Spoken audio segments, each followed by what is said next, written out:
मित्रांनो, धनगर समाज मोठ्या प्रमाणावर येत आहे.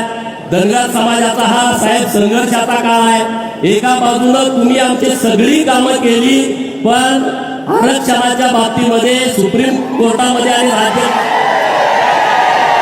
हायकोर्टामध्ये आमच्या विरोधात निकाल गेला.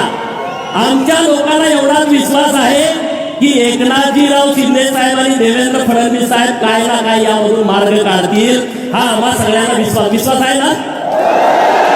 आणि म्हणून मी तुम्हाला विनंती करतो की आता मी सुप्रीम कोर्टामध्ये पुनर्विचार याचिका ताकदीनं दाखल करतोय.